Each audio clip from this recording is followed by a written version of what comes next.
Saya sangat sedih. Saya dituduh menista agama Islam. Siapa yang tidak mengenal sosok Ahok? Pemilik nama lengkap Basuki Cahayapurnama yang merupakan seorang pengusaha dan politikus berdarah Tionghoa Indonesia.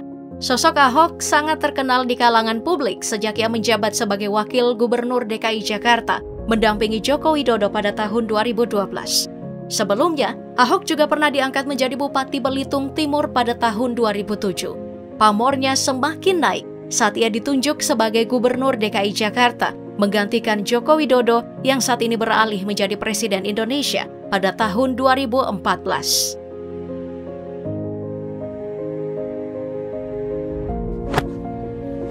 Popularitasnya di dunia politik tentu menjadi tonggak terciptanya karir cemerlang yang diembannya selama ini.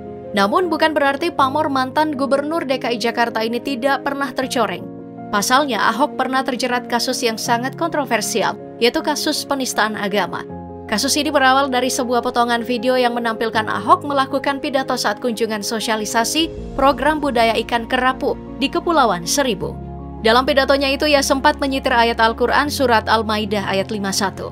Hal itu menyebabkan perdebatan publik di media hingga berujung penahanan Ahok. Saat menjalani persidangan tahun 2017 silam, ia divonis selama 2 tahun penjara. Di hadapan majelis hakim, Ahok membacakan pernyataan yang salah satunya merupakan sumpah.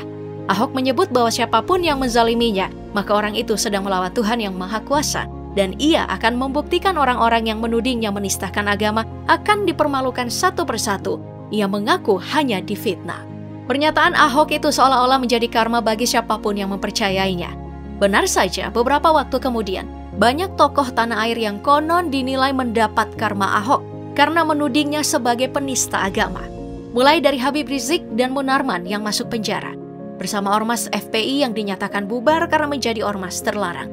Kemudian, disusul Habib Bahar bin Smith yang baru keluar dari Hotel Prodeo, lalu Ustadz Tengku Zulkarnain, Ustadz Mahir Ad-Tuwailibi, dan Ustadz Arifin Ilham yang wafat dalam waktu berdekatan. Nama Haji Lulung yang juga terseret karena menjadi salah satu yang menuding Ahok, meninggal akibat serangan jantung. Bahkan orang yang pertama kali menyebarkan potongan video Ahok itu bernama Budi Yani, juga menyusul masuk penjara dan ditahan selama 1,5 tahun. Sejumlah umat muslim meminta agar masyarakat jangan mengaitkan peristiwa yang terjadi itu sebagai karma atas sumpah yang diikrarkan oleh Ahok. Jalan kehidupan dan nyawa manusia tentu sudah diatur sedemikian rupa oleh Tuhan. Tidak mungkin hal itu terjadi hanya karena perkataan Ahok yang juga seorang manusia biasa. Saya sangat sedih. Saya dituduh menista agama Islam. Selain kasus penistaan agama, Ahok juga pernah memberi pertanyaan saat di acara yang dipandu oleh Najwa Shihab terkait program kerja Anies Baswedan jika menjadi kandidat calon gubernur DKI Jakarta. Beberapa program kerja yang dikemukakan Anies saat itu dinilai tidak bisa dijalankan dan hanya akan menjadi janji politik. Adapun jika dilakukan, maka janji-janji politik Anies itu tidak akan sesuai dengan porsinya. Adapun beberapa pernyataan Ahok itu salah satunya tentang depo Pertamina Pelumpang. Sebelumnya pada tahun 2016, Ahok pernah mengingatkan Anies Baswedan agar berhati-hati dalam membuat janji politik mengenai tidak akan menggusur pemukiman warga di Tanah Merah dekat depo Pertamina Pelumpang. Namun karena menginginkan suara rakyat, Anies malah menghiraukan peringatan Ahok. Lalu saat ia terpilih menjadi gubernur ke-17 saat itu, ia malah memberikan izin mendirikan bangunan atau IMB kepada warga yang ingin memiliki lahan di pemukiman Tanah Merah, Jakarta Utara. Padahal menurut Ahok, kawasan wilayah Tanah Merah seharusnya menjadi area buffer zone karena tergolong berbahaya untuk ditinggali penduduk. Lantas tahun ini pada 3 Maret lalu, terjadi kebakaran hebat depo Pertamina Pelumpang yang menyambar pemukiman penduduk di wilayah Tanah Merah dan menewaskan 19 orang serta kurang lebih 50 orang mengalami luka-luka. Sontak, warganet mengaitkan peristiwa ini dengan pernyataan Ahok sebelumnya. Lagi-lagi, Ahok dinilai seperti peramal oleh sebagian orang karena pernyataannya yang terbukti. Publik juga ada yang menyalahkan Anies karena tidak mempertimbangkan apa yang dikatakan Ahok soal zona berbahaya wilayah Tanah Merah. Selanjutnya, tentang program normalisasi sungai yang tidak akan dijalankan Anies ketika ia menjadi gubernur DKI nanti, karena kata Anies walaupun dilakukan normalisasi itu bukan solusi untuk menanggulangi banjir Ciliwung.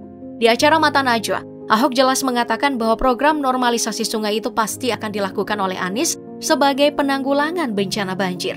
Meskipun Anies jelas mengatakan tidak saat itu. Namun benar saja pernyataan Ahok lagi-lagi terbukti. Normalisasi sungai tetap dijalankan karena menjadi bagian yang sudah terintegrasi dalam upaya pengendalian banjir di Jakarta. Meskipun Anies kemudian malah mengimprovisasi soal naturalisasi sungai, pengganti program normalisasi sungai yang dihapus. Nah, selain masalah normalisasi sungai, salah satu pernyataan Ahok yang juga terbukti yaitu tentang bantahan atas program down payment atau DP uang muka 0% untuk kepemilikan rumah warga DKI saat itu. Menurut pendapat Ahok, tidak memungkinkan jika ingin membangun hunian vertikal di Jakarta. Bahkan di kota-kota besar lebih banyak membangun hunian horizontal, disebabkan harga tanah yang terbilang mahal. Pernyataan Ahok ini pada akhirnya juga menjadi fakta. Saat Anies kemudian menjabat sebagai Gubernur DKI Jakarta, pada awalnya Anies menetapkan program DP 0% untuk masyarakat yang berpenghasilan 7 juta. Namun pada akhirnya menghadapi realita yang sebenarnya. Anies melihat bahwa program ini lebih cocok untuk masyarakat yang berpenghasilan 14 juta ke atas.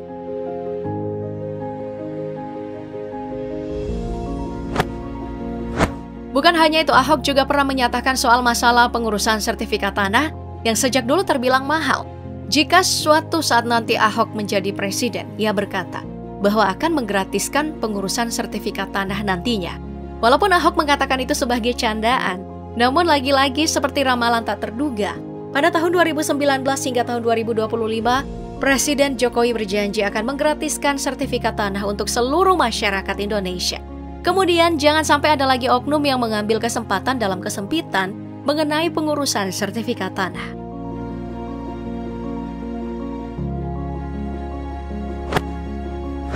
Tak berhenti sampai masalah sertifikat tanah, Ahok juga pernah memberi pernyataan menohok tentang pejabat yang harus bisa membuktikan asal-usul harta kekayaannya. Jika pejabat tidak bisa melakukannya, maka hartanya itu harus rela disita oleh negara. Ia bahkan mengusulkan agar Undang-Undang Pilkada harus memasukkan pasal tentang pembuktian harta dengan sistem terbalik itu. Hal ini juga sesuai dengan hasil ratifikasi PBB melawan korupsi. Dari pernyataan Ahok itulah ia benar-benar makin disebut sebagai peramal.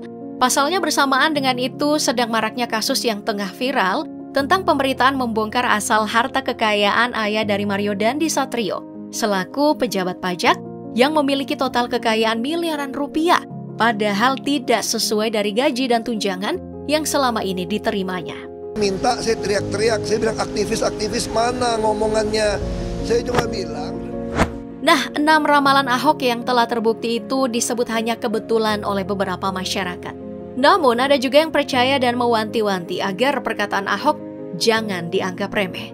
Satu pernyataan kontroversial Ahok yang belum terbukti, yaitu mengenai 5 tahun lagi stasiun pengisian bahan bakar umum SPBU di Indonesia bakal sepi.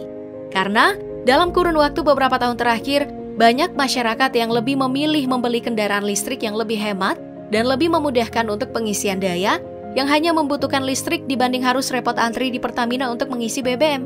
Ya, meski belum terjadi saat ini, namun bisa saja ke depannya hal itu terbukti seperti pernyataan-pernyataan Ahok sebelumnya.